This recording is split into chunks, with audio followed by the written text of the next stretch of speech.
Olá, pessoal, sejam muito bem-vindos ao ObraCast. Eu sou o Érico Thiago, engenheiro civil, juntamente com o...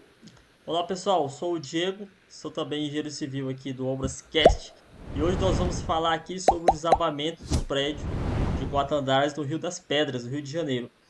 Nós estamos aqui hoje com o nosso especialista em estruturas, Matheus Bravo de Aguiar. Fala aí, Matheusão. Grande Matheus. Boa noite, Diego. Boa noite, Érico. Muito obrigado aí mais uma vez pela oportunidade. Estamos aí mais uma vez para agregar. Muito obrigado aí pela oportunidade, mais uma vez. Então, Nós pessoal, agradecendo demais aí a sua participação, o Matheus sempre junto com a gente aí novamente, né, Matheus? Matheus. No episódio 2 aqui do ObrasCast aí.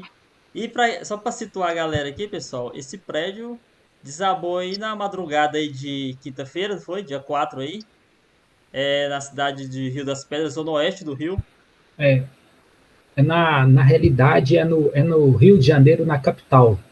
É um bairro, Rio das Pedras é um bairro bairro Rio das Pedras, zona oeste do Rio. E causou um impacto gigantesco na vizinhança ali, que além do prejuízo ali do desabamento do prédio, também afetou ali construções vizinhas. E a gente aqui pontuou as principais causas aqui do desabamento aqui. No Érico, aí você tá... É isso mesmo. Bom, mais um desastre que acontece, né, que envolve a engenharia e que toma uma repercussão a nível nacional. Então, nós achamos assim pertinente trazer uma pessoa que entende, uma pessoa que está habituada também com essas situações e que tem uma boa bagagem, experiência, para vir falar com a gente.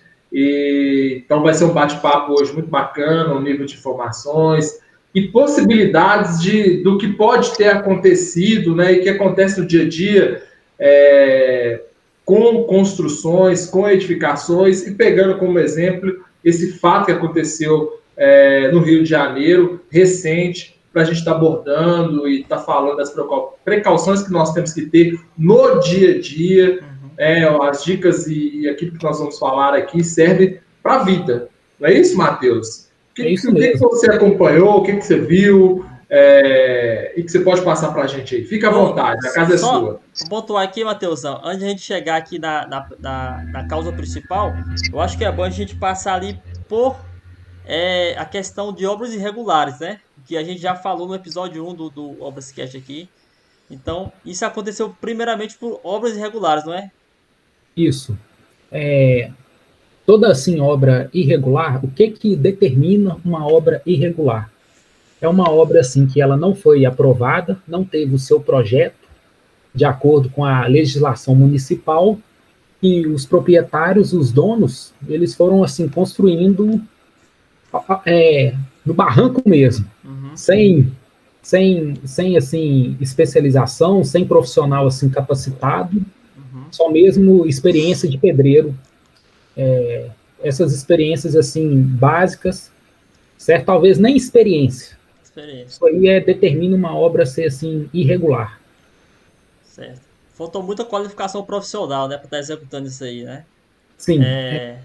Pelo que eu vi, aquela região das pedras é uma região assim totalmente irregular. São poucos assim os locais assim irregular, e lá é uma região assim, principalmente a parte de solo, ela é coberta ela é daquela espécie de manguezal. Manguezal. E a região assim é um tipo de solo muito úmido, e como que lá é uma região assim litorânea, Rio de Janeiro é uma região litorânea, uma região assim que é propícia para ter marés, para ter toda essa parte assim salubre mesmo de sal. Sim. Na parte subterrânea do solo, muita assim umidade superficial. Então tudo isso aí pode comprometer uma estrutura nessa determinada tipo de região. Tá ali próximo ali a Jacarepaguá, né? E é uma região ali a oeste ali da região do Rio ali, e é uma região, o Diego citou, pantanosa, né? Então isso para nós da engenharia é relevante, porque para fundações, para determinações de fundações, de cargas, né, Matheus? Eu acredito que você vai estar abordando isso mais na frente. E isso tudo influencia e que grande parte das pessoas, quando vão construir, não tem essa preocupação, justamente pelo aquilo que você comentou já no inicinho, de construir de forma regular, com um responsável técnico, que seja um engenheiro, que seja um arquiteto, que tenha essas preocupações para dar segurança para as pessoas. Não é isso? Uma causa assim, que eu acho importante, antes de qualquer obra, ainda mais nesse determinado tipo de região, são os projetos preliminares. Ainda mais lá nessa região do Rio das Pedras, é importantíssimo ter um trabalho topográfico. E como que é uma região aí, manguezal, região assim, falou assim, Diego até falou, estilo do Pantanal, ele usou o termo pantanoso. É de pântanos, né? Pântano. É a região propriamente do Pantanal. Era importante o estudo de sondagem lá. Literalmente, a sondagem ali, com certeza, faltou, certo? E era extremamente importante ter esse estudo preliminar lá. Como, assim, a gente pegar para analisar, né, Matheus, assim, uma situação, porque lá já há uma urbanização até muito densa, porque já existe uma comunidade já formada, e não é exclusivo só daquela região, né? Vamos pegar aí nos grandes centros, existem várias áreas também, claro, com tipos de solos diferentes, mas com construções e edificações igual àquela, né? Que nós vimos ali uma comunidade, são casas, são edifícios um do lado do outro, e que requer um nível de atenção muito grande, principalmente nós que somos engenheiros, nós olhamos esses tipos, pelo menos eu tenho esse hábito, eu olho assim e falei, caraca, como é que o pessoal conseguiu construir aqui? Né? Será que tem um projeto? Será que tem uma análise de solo, né? Uma sondagem? Entrando ali a geotécnica, a geotecnia, né, como é que eu gosto de falar isso, teve um levantamento topográfico para suportar aquela construção, porque é importante, nós sabemos o quanto é importante um boletim de sondagem para definir que tipo de fundação que vai ser utilizado, a estrutura que vai suportar aquilo tudo, né, Matheus? Lá é um pouco assim, é um retrato de Brasil, né? Sim. Nós sabemos que foi o primeiro, não foi o último, e que muitos acontecerão, infelizmente, não é verdade? A gente torce para não, né? A gente torce para sempre ter um basta, não prevendo assim um futuro, entendeu? Mas eu estava vendo a reportagem aí, um caso que aconteceu, propriamente dito, dessa edificação que demoliu, e se estava se ouvindo aqueles estalos, né? Os estalos que teve.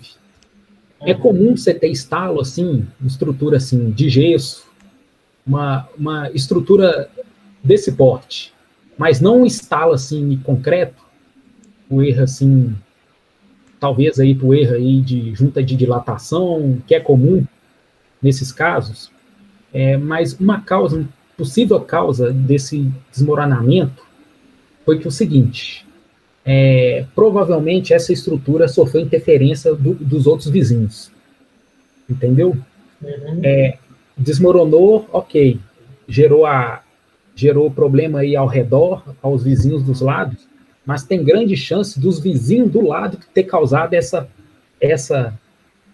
esse desmoronamento, entendeu? Isso aí é típico, esse tipo de estalo é típico de construção muito colada, certo? Que o vizinho fez uma determinada construção, seja na fundação, seja até mesmo na parede, e causou esse estalo, esse efeito, eu não diria o efeito dominó, porque só um prédio que caiu, mas gerou esse efeito, gerou essa interferência, Entendeu? Isso é... Você fala que pode ter contribuído também, né? Uma vez que nós temos que deixar claro que é o seguinte, nós não temos a imagem, nem o pessoal, nem o corpo técnico ainda lá do Rio conseguiu, pelo menos até nesse momento, não conseguiu chegar para avaliar com clareza. Estamos aqui supondo em causas com a nossa experiência, que acontece no dia a dia, do que pode ter ocorrido, né, Matheus? Que pode ter ocorrido. E outro fator importante também, outra análise importante, é porque aconteceu de madrugada.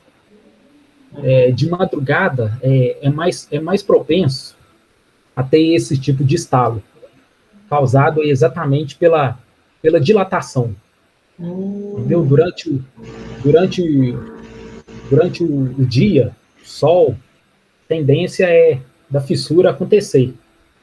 Certo? Durante a noite, voltar, contrair, expandir, contrair. Durante a noite é mais propício a contrair e acontecer exatamente esses estalos, esses barulhos. Mas aí vem um caso. A estrutura, ela sempre ela mostra as causas, mostra assim, os defeitos, por meio de como? Das fissuras, das trincas, certo? Se a fissura ela tem vários nomes. A fissura ativa, a fissura inativa. Quando a fissura está inativa, a tendência é a estrutura fissurou, ela se manter e não ter mais aquele problema estrutural. Quando a fissura está ativa, é que gradualmente ela vai aumentando a sua fissura até gerar uma trinca, até aumentar. Aí acontecer esses problemas. Entendeu? A fissura, assim, ela sempre... A construção, o prédio em si, certo? Não é raro as exceções. Acontece, não vou usar o termo raro, acontece com frequência. Mas geralmente a estrutura, ela quando a pessoa é uma patologia, igual aquele caso assim, patologia a gente usa muito para a área da medicina, certo? Vai mostrando aos poucos que a pessoa está doente, está tendo aquele sintoma, e a estrutura mostra esses sintomas. Isso é um sintoma, as fissuras, tal, que a construção precisa aí de um reparo, de uma terapia, entendeu? Isso acontece. E provavelmente, aquela estrutura estava sendo avisada. Deu sinais, né, que ia acontecer, deu sinais. Não foram Mas eu diria interpretados aí, por falta de experiência, talvez os proprietários não repararam. Até mesmo de desleixo também dos proprietários, talvez, né? Não, sim. Não conhece, olha, isso não é muita coisa, deixa para depois, né? É muita coisa. E outra coisa, né? Eram 4 andares, né? 4 andares. Eram 4 andares que, quer queira, quer não, pode ter também a sobrecarga, né? A estrutura não foi projetada para 4 andares. Acabou que teve andar a mais. Pode ter gerado até mesmo aquelas fissuras por sobrecarga. Acabou que também 4 andares imprimindo uma força sobre um solo daquele tipo ali, né? O solo pantanoso.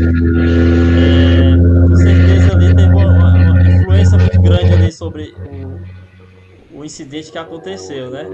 Somente questão de fundação, né? Talvez também, uma possível causa também, como que é solo assim, muito úmido, manguezal, provavelmente aí o nível da água muito superficial, talvez aí quando é muito superficial, geralmente aí aqui no Brasil é o famoso tubulão, ou a famosa sapata.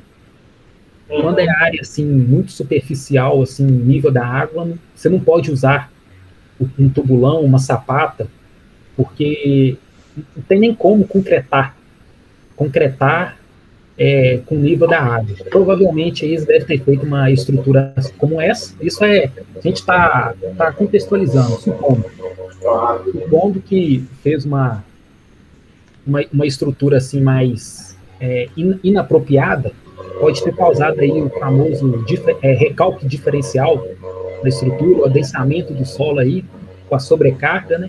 Gerado aí essa ruptura com patologia, com certeza deve ter tido aí algumas patologias aí visíveis nessa estrutura.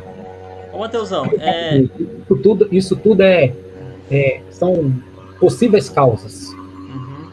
E questão aí para questão do tombamento, né? Tombou para a rua.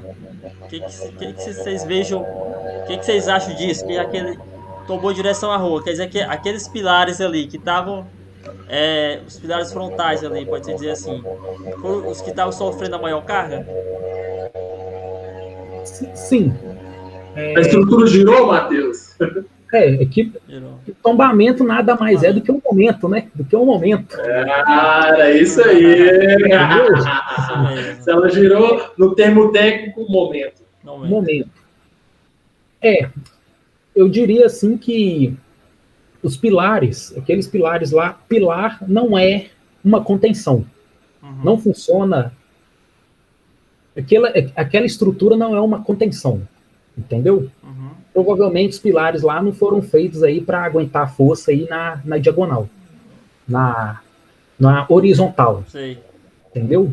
Então, com certeza aí gerou.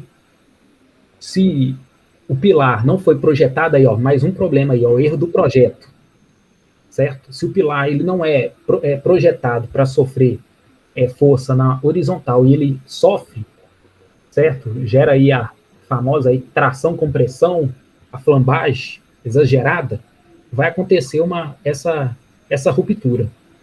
Na realidade, não houve projeto, né? E é interessante a gente pontuar essas questões, que é muito corriqueira a nível Brasil, em termos de construções, falo sempre isso com os meus clientes, que pedreiro faz tudo, não estou aqui colocando culpa em A e B, ou falando... Nem menosprezando o pedreiro. Não, jamais. Somos da mesma área e, assim, trabalhamos juntos, somos equipe, e é um precisando do outro, e é sempre assim, ninguém faz nada sozinho. Mas os clientes me procuram, eles falam assim, olha, eu consultei o pedreiro, e o pedreiro falou isso, isso e isso, e faz. Eu falei, olha, o pedreiro, ele vai fazer tudo. Vai dar a cabeça dele conforme o entendimento dele. A hora ele pode dimensionar demais, ou a hora de menos, e isso pode gerar problema futuramente, e isso aí é que está o X da questão. Quando você tem um profissional envolvido, ele é responsável por aquela obra, por aquele empreendimento, por todos os cálculos, por tudo o que acontece na obra. De pensar, de antecipar os acontecimentos, prever, calcular, dimensionar e fazer o projeto conforme não dê nenhum problema e atestando a segurança, a responsabilidade técnica. E ele responde por qualquer falha que aconteceu. E ano passado, em 2020, aconteceu também um desabamento de um edifício, uma edificação em Mauá, na Grande São Paulo. E foi a mesma coisa. Quando há um desabamento, a primeira coisa que nós perguntar, tinha projeto? Tinha um responsável técnico? E para nossa surpresa, para nossa surpresa não, né? É muito comum ouvir falar, olha, não tínhamos projeto, fizemos de acordo com o que eu queria e o pedreiro executou. Né? E é o caso lá da Rio das Pedras, no Rio de Janeiro, que é o mais recente, do qual nós estamos pegando como exemplo, né, para citar vários que existem no Brasil, vários acontecidos, e que podem vir a acontecer, por não ter um projeto, por não ter uma pessoa capacitada à frente, né, para estar seguindo as normas, os planos diretores das grandes cidades, para aquelas que não têm as leis de uso e ocupação do solo, os códigos de postura, os códigos de obras, que são fundamentais nesses casos, e as pessoas não têm esse hábito, né, de procurar um profissional, vai direto para o pedreiro. O pedreiro faz tudo que você quiser. Agora, ele responde para aquilo? Ele assume aquilo? Aí é que tá, né? Não assume. Ali não tem nem ação, não deve ter nem ação judicial. Quem foi o responsável? O próprio dono, né? O próprio dono. Mas aí cai nesse relato, o dono lá, o proprietário fala, olha, igual a maioria dos brasileiros, isso é comum pelas dificuldades da vida, ou a forma de construir, de você conseguir alcançar algo, é assim, olha, eu fui juntando, comprei o lote, fui juntando minhas economias e fui construindo aos poucos. E de pouquinho em pouquinho ele chegou num edifício. Só que aí entra para uma estrutura, para um edifício daquela estrutura, daquele porte, aí cai fundação, que não houve preocupação, a estrutura, o dimensionamento de ferragem, existência de concreto, outra coisa, cerâmico. Outra coisa muito difícil nas comunidades, respeitar esse espaçamento, entendeu? Também. O espaçamento lateral é extremamente importante, porque uma fundação pode interferir na outra. É o chamado bulbo de tensões, né? Você está falando. O bulbo de tensões, até mesmo uma parede com uma outra parede. Entendi, né? Aí é porque causa uma tensão, né? Entre uma parede e outra, né? Vai se propagando as tensões, acaba interferindo uma tensão na outra ali, né? Acaba interferindo. Uhum. E talvez você falou do bulbo de tensões, pode ter sido até uma das causas também. Das causas. Eu acredito que teve um recálculo ali muito grande ali nos pilares frontais, né? Para ter acontecido isso aí, né? Em termos leigos aí, pessoal, traduzindo aí recalque, é quando, tipo assim, aconteceu um pilar afundou, né? Teve algo parecido como isso, né? Pode se resumir recalque em termos leigos aí, para quem tá vendo isso aí, né? Um afundamento no solo. Quando a estrutura, principalmente a fundação, ela afunda em relação à sua cota de arrasamento. Cota de arrasamento é o local onde a profundidade que a estrutura de fundação está. Certo? E esse recálculo diferencial é exatamente quando acontece esse afundamento. Aí a distância desse afundamento é que é o chamado recálculo diferencial. E assim, até solidarizando com a família, infelizmente, num caso desse, né, porque o pior de tudo é quando ocorre vítimas. Até então, 2 vítimas, né, um adulto e uma criança, que vieram a óbito, faleceram em função disso. E é uma coisa que a gente teme muito na engenharia, uma das nossas grandes preocupações é com relação a isso, porque nós trabalhamos com vidas.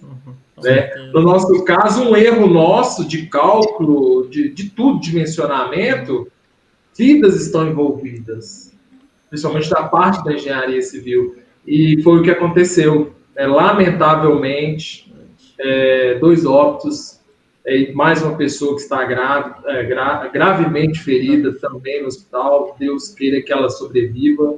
Estaremos aqui em orações intercedendo por ela. Mas é muito complicado. Nós, como profissionais da área, nós temos uma responsabilidade muito grande. Né? Com relação a isso. Claro, óbvio, nesse caso específico, não tinha um responsável técnico. Foi feito, foi se fazendo. E isso já acontece demais, né, pessoal? Eu estava vendo uns dados aqui que eu peguei aqui do CREA, Rio de Janeiro, que por ano eles registraram aí 3.500 construções irregulares no ano passado. Então é muita coisa que está acontecendo, entendeu? A maioria das causas também, né, pessoal? Não a maioria, mas uma das causas também é a questão de economizar, né? A pessoa, vou economizar, não vou contratar um profissional técnico, ou não preciso de um projeto, né? Como o Hélio já falou, questão do pedreiro, o cara sabe. Mas o projeto vai levar tudo isso em conta, vai levar o solo, vai levar a estrutura, vai levar o que vai ter nessa edificação, se vai ser um salão de festas, se vai ter uma piscina lá na cobertura, entendeu? Então tudo isso vai ser levado em conta no momento do desenvolvimento do projeto, né? O que a gente vê muito é isso, né, Matheus e Diego. As pessoas acham que é caro, né, não dão importância ao projeto, ao planejar, né, tudo na vida, né, mas principalmente o sonho dela, a casa. A casa é um sonho de todo mundo. E muitas das vezes ela não dá a devida importância ao projeto como um todo. Porque do projeto, ele acha que é apenas o arquitetônico, só para ele ver como que vai ficar o posicionamento, ou para dar entrada na prefeitura, que é o principal, que ele acha que é o principal, que precisa ter para ele resolver um problema com a prefeitura, para ele dar sequência na obra dele. Tirar o alvará, né? Para tirar o alvará, a licença. Mas ele esquece que o estrutural é fundamental, a fundação é primordial, o hidráulico, o elétrico, tudo faz parte do conjunto. E muitas das vezes, ou grande parte das vezes, é desconsiderado. Né? Na maioria dos projetos que a gente faz, pelo menos alguns que eu já peguei por experiência, o Matheus também, né? A pessoa que é o arquitetônico ali, quando você fala o estrutural e os demais complementares, acaba com o pessoal, não, eu só preciso disso aqui, rapidinho, mesmo assim, eu estou fazendo porque eu sou obrigado. Olha que triste. Né? Desse jeito mesmo. Pessoal, é extremamente importante você ter os seus projetos em mãos. Sabe? Quando você tem todos os projetos, você fica seguro, você fica respaldado. E não é tão caro assim. E você economiza. Economiza. Não, já foi comprovado já. E um projeto assim, englobando todas as matérias, desde a fundação, topografia, hidráulico, elétrico, o sanitário, isso aí na parte, você gasta mais no projeto, mas na parte da construção você chega a economizar até 30%. Olha só. É aquilo que a pessoa pode pensar, o que você prefere? Gastar aí, dando exemplo, 10 mil a mais no projeto e economizando 30% em 300 mil, em 100 mil, entendeu? Olha só a diferença que vai fazer no bolso da própria pessoa. E evitar mortes, que é igual o caso aí que a gente está vendo, que nós estamos analisando. Principal, assim. Né? Porque é lamentável. Agora vai aparecer um monte de gente, né, igual nós estamos aqui discutindo, que é um momento oportuno, discutindo assim, falando a respeito, mas também trazendo a importância para as pessoas, que não é apenas o pedreiro, é um conjunto. Precisa de um responsável, que seja o arquiteto, que seja o engenheiro.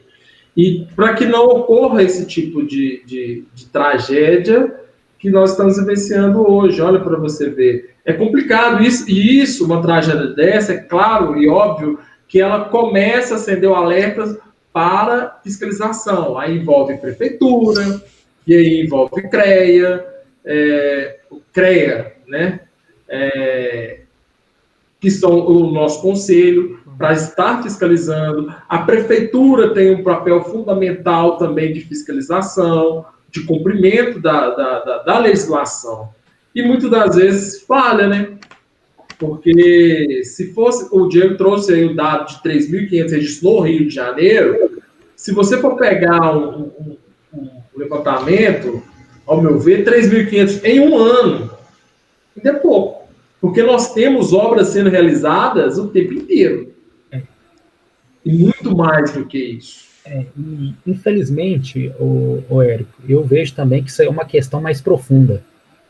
Porque no caso aí do Rio de Janeiro, local assim, infelizmente por questões sociais, tem muitas comunidades, usando o termo correto, muita favela, e favela propriamente dita, as comunidades assim, elas são irregulares. Elas não têm assim, elas não obedecem à lei do uso e ocupação do solo. Entendeu? Então, elas, infelizmente, as comunidades, elas correm um risco, entendeu? Todas. Até mesmo porque nessas áreas, muitas das vezes foram sendo ocupadas, sendo urbanizadas ali, né? Mas talvez nem se existia ainda um projeto ou um plano a nível governo que regulamentasse ou que instruísse. E fora também, a gente sabe que no Brasil, nível de informação e conhecimento, a gente está começando a ter de pouco tempo atrás, né? Sim.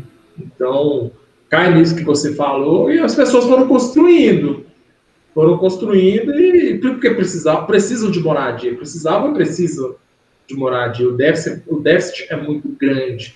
Então, onde é que tem um espaço vago, próximo dos grandes centros, com certeza vai virar um espaço, uma comunidade, né?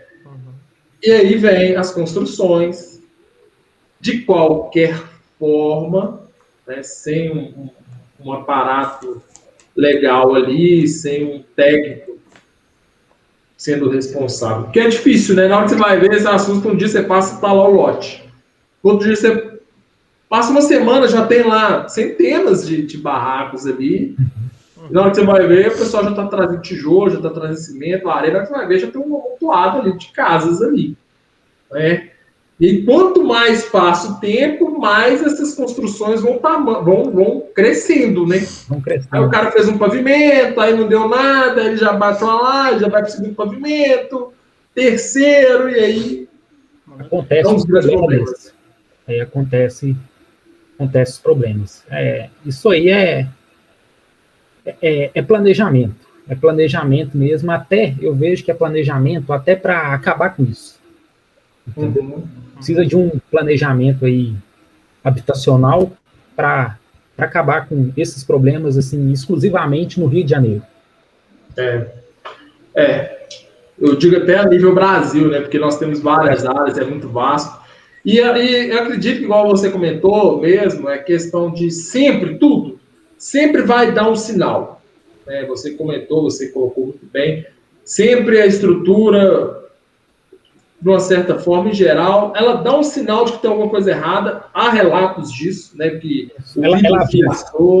ela vai avisar, e aí requer uma atenção maior. Peraí, por que isso aconteceu? Um estralo, uma trinca.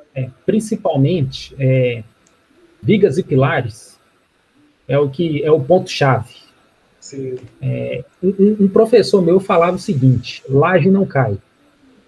Ele falava assim: laje não cai, laje só cai se fizer muita bobagem mesmo durante o período da construção, da concretagem e tudo. Mas a estrutura, assim, o pilar, a viga, eles vão mostrar assim as fissuras. E pilar e viga é crítico. Isso se você vê que tem um excesso de carga, ou se não foi dimensionada, né? Não foi dimensionada, tem muita corrosão, principalmente isso aí, entendeu? Uma outra possível causa também ter esse problema lá aí do Rio, local assim, marítimo, classe de agressividade 3, né? Classe de agressividade maior. Ou seja, precisa aí de um cobrimento maior, cobrimento nominal aí entre as ferragens, a estrutura tem que ser maior. Será que respeitaram isso também? Tem tudo isso. Bom ponto levantado aí, Matheus. Questão do cobrimento nominal, né? Nessas regiões. Mais um ponto a ser levantado. Local marítimo, classe de agressividade 3. Se eu não me engano, o cobrimento normal tem que ser no mínimo 4. Ou seja, aqui em Minas, aí, 2 centímetros, 2,5 centímetros a 3, tranquilo. Lá tem que ter uns 4 centímetros só de concretagem lá para garantir um cobrimento nominal aí satisfatório. Então, tem toda essa análise também. Que tem que ser levado em consideração, né? Tem que ser levado. Cálculo de ferragem, para não ter uma agressão ali à ferragem, né? Para ter proteção, na realidade, à ferragem, né? Para ter a proteção. A questão dessa questão de obras irregulares, acredito que a gente poderia aqui falar um pouco, pessoal, sobre a maneira certa para começar a construção. Que uma construção respaldada por um profissional técnico e também pela prefeitura, né? Acho que a gente poderia também estar abordando isso aí, porque eu acho que é interessante, né? Muita gente não sabe, às vezes até constrói de forma irregular porque não sabe quais são os trâmites, né? Então, Érico, aí os trâmites aí, quais os trâmites aí nessa questão aí que você pode estar levantando para a gente aí, para começar uma obra da maneira certa? Bom, Diego, eu costumo falar e gosto de ressaltar o seguinte: eu acho que para chegar na construção... sumiu aqui do vídeo aqui. Tá só a minha imagem? Tá só o áudio aqui. Não sei o que aconteceu aqui. Tá aparecendo para você aí, Matheus? Eu tô te vendo aqui. Uai. Talvez a minha conexão aqui, que não tá, só tá aparecendo sua foto aqui e o seu áudio aqui. Aí, Tô dando um voltou. tchau aí, voltou? Aí, voltou aqui. Tchau, Problemas técnicos tchau. aí, né, pessoal? Vamos lá. Cara, Diego, eu costumo dizer o seguinte: primeiramente, é o sonho, a É o sonho. vontade de adquirir algo, e começa no lote. Existem vários loteamentos que já começam também irregular. Né? Loteamento já começa por aí, na minha visão. Uhum. Você chegou no loteamento, não tem água, não tem luz, não tem asfalto, né? Você vê o Escritura, quê, vamos muito dizer menos, né? assim. Ah, cara, você já bate o olho. Já E é sabe. muito comum isso, sabe? O cara vai lá, tem um terreno, ganhou de herança, o cara chama mais ou menos um topógrafo lá, o cara faz as marcações, faz o levantamento, fala, ó, aqui tem que ter a rua, faz um negócio muito meia boca, vamos dizer assim, Uhum. né? E passa a máquina ali, faz rua e piqueta lá mais ou menos e começa a vender lote. Cara, vai dar problema. Antigamente era assim, né? O pessoal chegava e fazia os loteamentos, depois ficava a carga da prefeitura. Hoje não. Toda cidade tem lá as diretrizes dela para loteamento e que tem que ser seguido. Chegou no loteamento, não tem o básico, água, luz, asfalto, né? Esgoto, cara, já começa a ficar com o pé atrás. Começa a sondar. Então, onde é que cabe também contratar uma pessoa para uma consultoria? Após isso, parte de construção é o quê? Contratar o profissional, o responsável técnico, para ele pegar ali a concepção do projeto, conhecer o local, estudar juntamente com o cliente o que ele quer, o que ele almeja construir, para ele ter uma noção. Após isso, fazer os projetos, fazer um estudo de viabilidade para saber qual que é o tipo de zoneamento, qual o tipo de estrutura que aquela região ela tem, ela é destinada, porque para cada zoneamento você tem um tipo de construção, tem uma parte que é industrial, parte comercial, questão de só residências, uma área mais que tem mais galpões, enfim, ficar atento a isso. E os loteamentos têm que ter essa definição. Após isso é que a pessoa, o responsável, começa a trabalhar. Às vezes a pessoa quer lá, eu quero um prédio aqui de 5 andares, 6 andares, e o zoneamento não permite isso. Né? Não permite você construir isso, essa quantidade de andares, ter uma área construída desse tamanho, né? Tem uma altura que deve E ser respeitada pela também, né? altura, tem tudo isso. Questão, dependendo da elevação, tem que pedir documento com a aeronáutica. Então, todos esses estudos têm que ser feito para ver se condiz com o sonho do cliente, com a realização que ele quer fazer naquele empreendimento. Então, eu acho que começa por aí, sabe? Logo após entender isso, você começa a fazer o projeto de acordo com o que a legislação determina. Entendi. Mas é isso mesmo, cara. Para fazer esse projeto aí, você falou bem, levantar tudo isso. Mas a questão agora, da prefeitura, que você tem que contratar um profissional para fazer um projeto de arquitetura, levar na prefeitura, tirar o alvará de construção, né?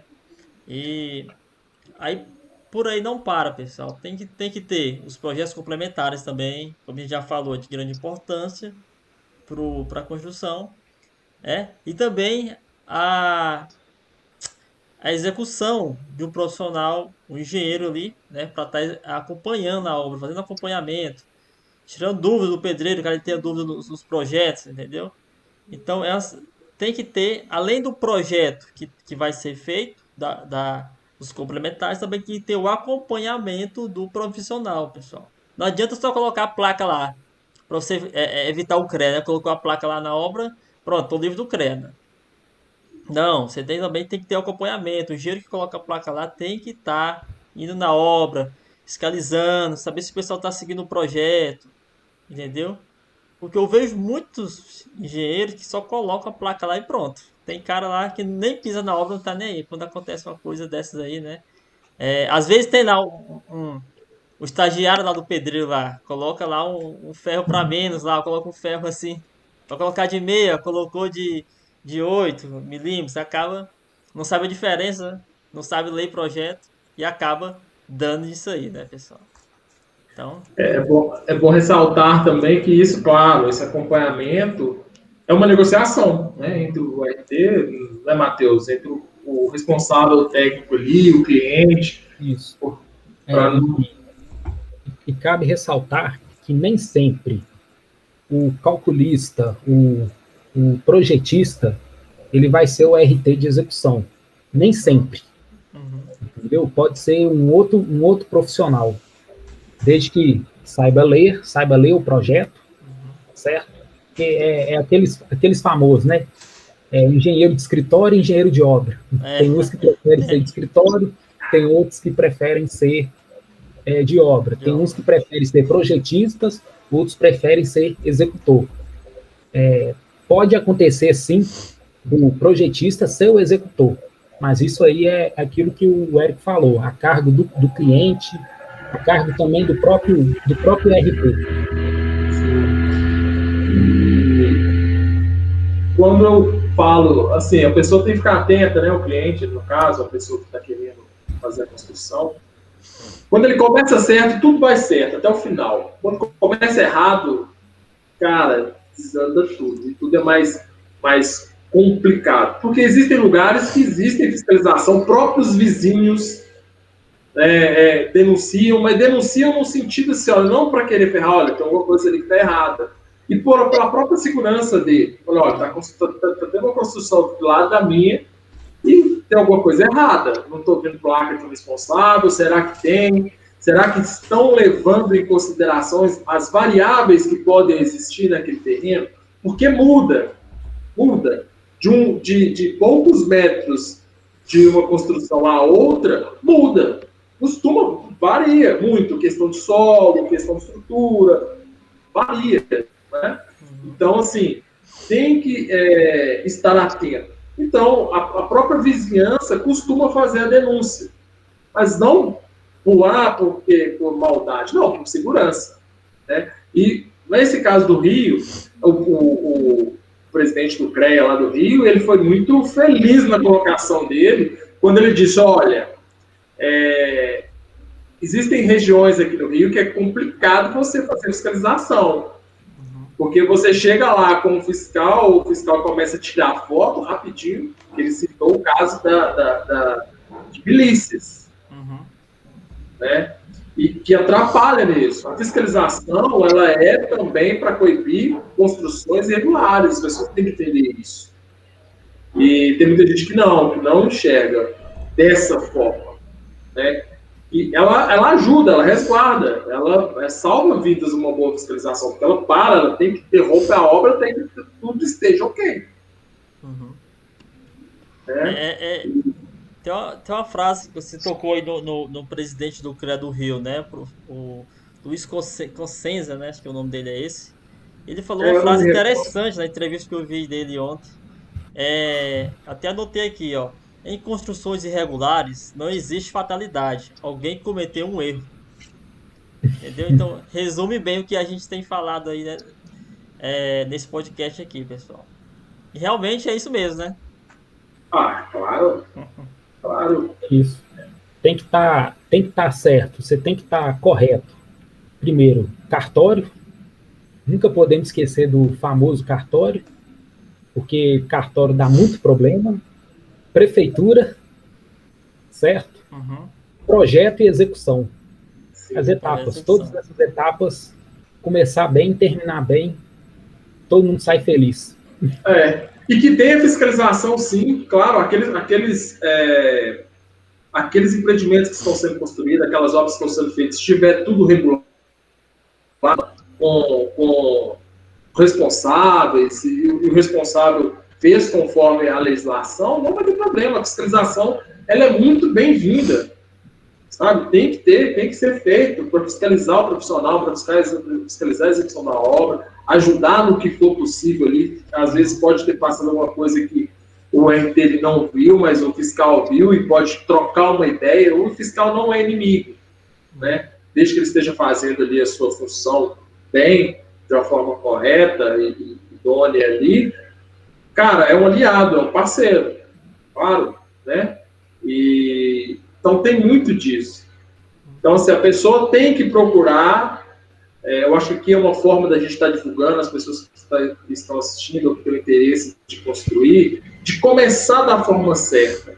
Sabe? Talvez você atrase um pouco o seu sonho. Eu sei que a gente fica na ansiedade para construir, já querer ver a construção, já querer, que é obra assim, né? Eu já quero ver as paredes prontas, né? Você começou hoje, já quer no sábado, daqui uma semana, você já quer ver as paredes, que já está pensando na laje. Mas calma, planeja primeiro, faz o planejamento, faz o projeto, faz conforme manda a legislação, e você não terá dor de cabeça e vai ficar seguro, até mesmo para futuramente esse seu patrimônio ter maior valor, que quando você faz ele de uma forma planejada e conforme a legislação, regularizada, né?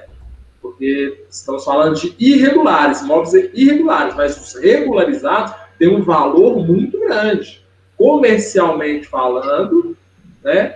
E também para a pessoa ali, pessoalmente também. Porque ela fez tudo, ela tem a garantia que aquela obra foi feita com acompanhamento, com qualidade assegurada. Né? Para amanhã, se caso ela quiser fazer a venda desse imóvel, ou até mesmo em questões de documentações, de herança, fica muito mais fácil. Né? Porque você já tem um documento e é menos uma dor de cabeça. Então faz parte. Isso tem que entrar na cultura nossa, do brasileiro em si.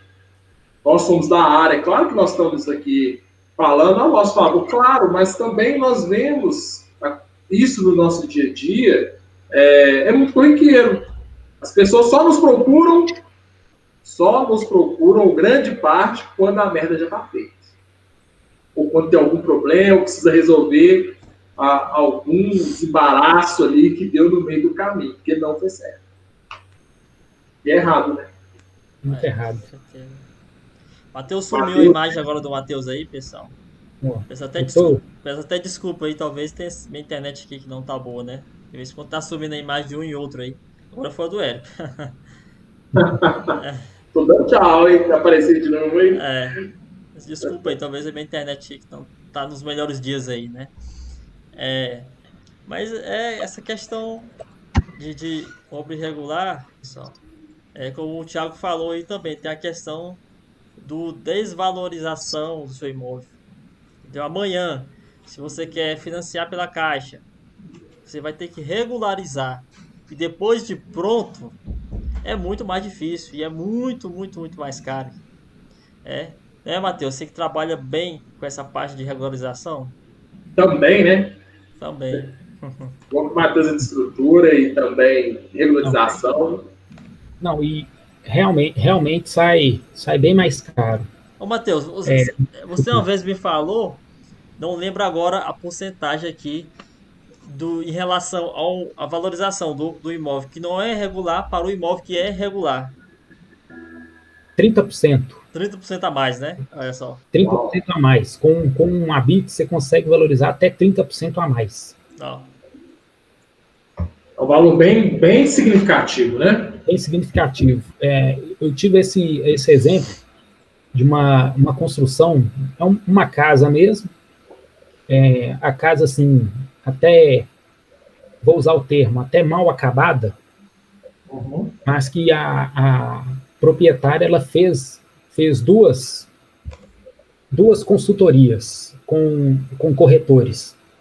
Um avaliou sem um habites, e o outro avaliou a mesma casa sem fazer modificação nenhuma com o habites. A diferença foi aproximadamente aí os 30%. Foi os 30% aí. E outra coisa, os 30% que vale a pena. O que a pessoa gasta é relativo com a construção. Particularmente nessa, a proprietária ia gastar, em média, 20 mil para regularizar a casa. 20 mil. Só que o valor a mais, os 30% a mais, ia gerar um lucro para ela de mais de 40. Ou seja, é uns 20 mil que ela gastar, mas ela ia recuperar 20 mil a mais, certo? Ia recuperar os 20 mil, ia ganhar 20 mil a mais, ela fazendo essa regularização e vendendo depois, que era o projeto dela. Ou seja, independente da situação, mesmo gastando mais, assim, depende da situação. Tem casos e casos, mas em grande parte, é preferível a pessoa, mesmo já está com a construção já acabada, regularizar, certo? Que depois ela vai ter o retorno, que ela com certeza vai ter o retorno na valorização do seu imóvel. Legal, isso é importante dizer isso, né? Porque as pessoas também vão construindo, e não ter aquela preocupação de fazer o certo no início. Uma hora ela vai ter que fazer. Né? Uma hora ela vai ter que fazer. E ela ganha, né? Ela não enxerga isso no primeiro momento, que ela tem que despender de um valor alto, talvez, mas ela não entende ou não consegue perceber que lá na frente isso vai ser um ganho para ela. Vai ser um ganho. De todas as formas, né? Veja só, pegando como base esse trágico, né, acidente que teve aí aqui no Rio, aqui assim, né, no Rio de Janeiro. Olha só, a construção ruiu, veio abaixo, acabou. Anos de construção ali, anos de suor, porque a pessoa trabalhou para construir, para chegar naquele patamar que estava, e simplesmente veio abaixo. Além da questão material, o que é principal, vidas, ser humano, entes queridos, né? E não tem o que fazer. O que você faz numa situação dessa? Não tem o que fazer. Bens materiais, você recupera ou vai lá, tira os escombros, aquela coisa toda, o lote vai estar lá. Você vai ter que construir ali de uma forma regular, ou talvez uma edificação menor, mas é as vidas que se perderam, não é verdade? Por falta de projeto, por falta de planejamento, por falta de especificidade técnica, por falta desse pequeno, grande detalhe. Talvez pequeno por as pessoas não darem importância, mas de grande relevância para evitar esses tipos aí de tragédias que acontecem. E eu acredito que agora, principalmente as construções daquela região, aí acende o alerta para o Brasil inteiro, né? Quem está fazendo projeto estrutural aí já começa a questionar. As universidades, né? Vem voga, começam os debates, aquela professores coisa. começam a apertar os alunos, né? Nossa, vocês estão vendo aí, né? Lembra disso. Principalmente lá na região. O prefeito do Rio já falou que ia aumentar a fiscalização, ou que ia ser mais incessante, que ia demolir construções irregulares, né? Porque quando acontece isso, tudo começa a mudar, né? O país, a área dos sonhos, né? Não, o que tiver aqui de irregular, nós vamos demolir. Nós sabemos que não é bem assim, né? Nós sabemos que não é bem assim, né? Não é bem assim, porque senão teria que demolir, como se diz, a comunidade em toda. Tem razão. É uma verdade. Né? E até o acesso, aí entra outra questão também, mas que está relacionada, aí entra aqui, aí você vai mandar um perito para a área, para verificar as casas, aí você tem restrição de moradores, que não deixa você entrar, porque quem entendeu o que você vai fazer e acha que vai tirar ele dali, aí você sofre ameaça, é uma situação um pouco delicada, mas bem complexa, mas que requer um grande debate, porque entra na questão de moradia a nível Brasil. E nós temos o direito.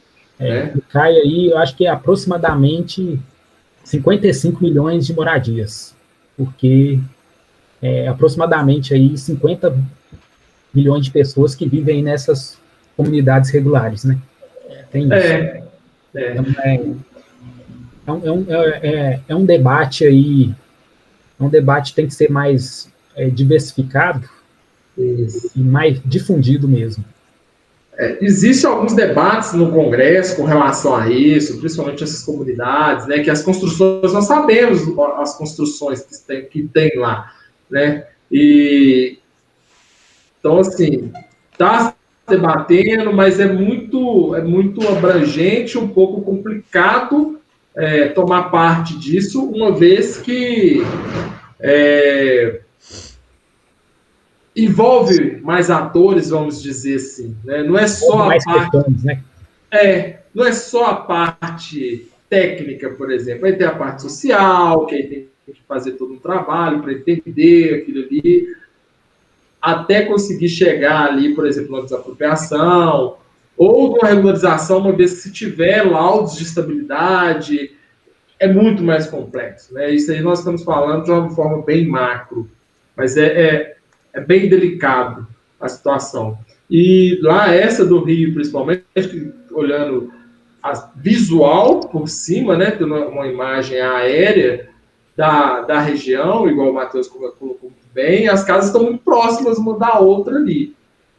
Então, poderia ter um efeito dominó. Graças a Deus, não teve. Não teve. Mas lá agora, isso aí, a Defesa Civil com certeza vai ter que trabalhar nas casas ao redor dessa construção, porque com certeza elas foram afetadas, entendeu? Provavelmente aí vão ter que terapias para recuperar, fortalecer, fortificar a estrutura, né? Com certeza o trabalho lá não vai parar. Com certeza. Serve bem de exemplo também, né, pessoal? Você que tá com construção irregular aí, tá vendo trincas, fissuras, então chama um engenheiro profissional qualificado aí para estar fazendo uma vistoria aí na sua casa, fazendo aí um acompanhamento, dando check-up aí se tá tudo ok, né? Como o Matheus falou, se não tem nenhuma patologia, se a tua estrutura não está doente, né? E se tiver, correção. Tem que fazer a correção pela segurança de todos. Claro, e é importante ressaltar também que qualquer pessoa pode fazer a denúncia, né? Nos conselhos regionais ou diretamente aí pelas secretarias de urbanização da sua cidade. Aqui nós estamos em Minas, eu e o Matheus, então assim, nós temos o CREA, nós temos o 0800 do CREA, pode ser feito diretamente do site, nós temos as prefeituras também, ou as regionais das prefeituras, ou da grande BH, existem as secretarias das prefeituras próprias. Então, é importante ter esse movimento porque é uma segurança, né? Não é apenas por mal que você vai estar fazendo a denúncia, não. É importante denunciar por questão de segurança. Também, né? E as pessoas, às vezes, desconhecem o lugar. Então, é isso. No conselhos, que são os CREAs, prefeituras e defesa civil também. Nos casos mais críticos, trinca, está instalando, chama a defesa civil urgente, que aí já é o órgão do governo, então vai poder atuar ali mais rapidamente. Só uma título de informação, um morador aí que mora, para quem estiver aí nos assistindo aí, você vê assim, que tem problema na sua casa com trincas, é uma solução boa para você mesmo, você mesmo fazer o laudo, o check-up aí da sua casa. Uma solução é o seguinte: pega uma tampa de caneta, pode ser a tampa de caneta mesmo, vai até a fissura e deixa a tampa de caneta lá. Se dentre uns 3 dias a tampa de caneta estiver lá sem ter nenhum problema, isso é sinal que a sua fissura está inativa. Eu tive uma vez que fazer um laudo técnico era um monte de apartamentos, assim, apartamento assim, ele na horizontal, que um dos apartamentos bem no meio começou a gerar uma trinca, problema de recalque mesmo. Foi feito aí exatamente esse teste para ver se a fissura estava inativa. Ela permaneceu inativa, a tampa de caneta permaneceu lá. Isso é sinal que a estrutura está estável, está tranquila. Se por acaso, durante esses 3 dias, a tampa de caneta sair ou mudar de posição, isso é sinal que a trinca está ativa. Aí que mora o perigo, que a estrutura ainda tá balançando. Então, você está na sua casa, tem esses problemas aí de trinca, de fissura. Uma trinca, ela gera uma fissura. Uma fissura é quando se tem a dimensão é maior. A trinca é só aquelas rachinha mesmo, mas uma fissura, uma trinca pode gerar uma fissura, pode gerar uma trinca, que pode gerar uma rachadura. Se a trinca aí, você vê que a tampa de caneta, ela aumentou, isso é sinal que a sua estrutura, ela está ativa, está tendo o problema aí da patologia. Aí é hora de procurar as alternativas. De uma intervenção urgente, né, Matheus? Não seria assim uma intervenção urgente, no caso aí de uma pequena trinca, porque a estrutura ainda está indo. Mas se for assim, questão aí daquelas, uma trinca maior, gerar uma rachura, você vê que tá aumentando, aí é sinal aí para as terapias começarem a agir. É um alerta, né? É um alerta aí que a estrutura tá correndo perigo. Não está correndo perigo de desmoronar nem nada, mas se não tratar da causa, é perigoso. Com o tempo ela chegar a desmoronar, a ter um problema maior. Água também derruba, né, edificações, né, Matheus? A gente, às vezes, assim, as pessoas... Infiltração, isso aí causa aí muita patologia, infiltração. Infiltração pode gerar muita trinca. Carreamento de solo também, né? Carreamento de solo, sobrecarga. A junta de dilatação, né? Tudo isso drenagem aí, ineficiente pode interferir. Tudo isso aí pode gerar as trincas. E é importante, quando isso acontecer, chamar o responsável técnico para ele exatamente fazer um laudo e buscar as alternativas, as soluções. Certo? Tem os profissionais aí patológicos, eles vão olhar exatamente a solução, buscando a terapia. Terapia é o nome dito mesmo. É o que vai recuperar a estrutura. Legal. Então, são várias... Por isso que é importante achar um profissional, porque para cada terapia, para cada solução tem uma terapia. Entendeu? Problema de infiltração, certo? Vai ter a drenagem. Problema aí de recalque do solo, vai ter que ter um reforço na estrutura do solo. Problema aí de sobrecarga, certo? Vai ter que ter um reforço a mais. Entendeu? E cada terapia e cada causa, cada solução tem a sua terapia, tem a sua determinada terapia. Sempre existe a solução, né, de engenharia, né, para a solução. Tudo tem a solução. Não pode deixar o ponto crítico acontecer, né? Como foi o caso aí do Rio, aí, infelizmente. É uma lástima, né? É uma lástima. Mas é o que a gente volta a frisar aqui. Infelizmente, Brasil, as pessoas têm essa cultura que tem que mudar, de não ter um responsável ali, de não procurar um engenheiro, de não procurar um arquiteto, para ajudar ali, auxiliar ali no planejamento do seu sonho. E o sonho, eu falo da realização ali, da construção da sua casa, da sua moradia, que se falando em Brasil é um sonho, né? Não é fácil ter, não é fácil adquirir. E vai aos pouquinhos mesmo, mas mesmo aos pouquinhos tem que ter uma pessoa responsável, um profissional capacitado para poder ali, direcionar e fazer essa construção da melhor forma possível e segura, com qualidade. Congelou aí o vídeo. O Eric aí. Opa. Mas isso aí, tem que fazer mesmo de forma segura, né? E essa dica que você deu, Matheus, foi muito boa. Pra frisar Não, aí. foi boa aí que a pessoa, ela está em casa mesmo, ela pode já tirar o próprio laudo, entre aspas, mas nunca diminuindo a importância de se ter um responsável técnico, que vai fazer um laudo, vai tentar descobrir as causas e buscar as soluções. Isso é importante. Ó, pessoal, o Érico voltou agora? Eu acredito que a minha conexão caiu aí, né?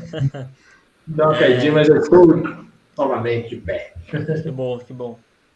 Então, eu acho que é isso mesmo, né? Eu acho que a gente esclareceu muita coisa aqui hoje.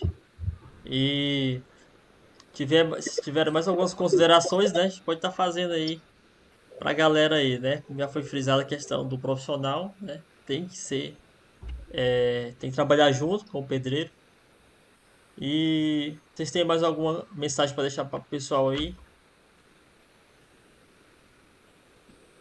Não é sempre a precaução, ela é melhor. Então vamos sempre ter a precaução para não ter as consequências depois. É isso aí. Vai construa com responsabilidade, construa com um profissional à frente, trabalhando ali, pegando as ideias, mas na construção do seu sonho. Gosto de frisar muito nisso, que é um sonho real, mas procure a ajuda ou o acompanhamento do profissional sempre. Procure fazer a sua construção de forma regular, vai valorizar a sua construção e vai evitar dor de cabeça futuramente e evitar que o mal aconteça. Então, é importante tomar esses cuidados, não ir só apenas o seguinte, quero construir, já vou lá, já vou marcar com o pedreiro, com o ajudante dele, vou vir, já vou... Caiu de novo aí Caiu de novo aqui. Conexão do Érico. A última frase, sempre chama o engenheiro para construir, para planejar, para construir o seu sonho. Nunca para tentar resolver patologia. Para não precisar depois chamá-lo para amenizar a patologia. Que aí se torna bem mais caro, né, Matheus? Se torna aí bem mais caro, além da estética mesmo, problema de estética, problema visual mesmo, que sempre aparece aí com essas patologias.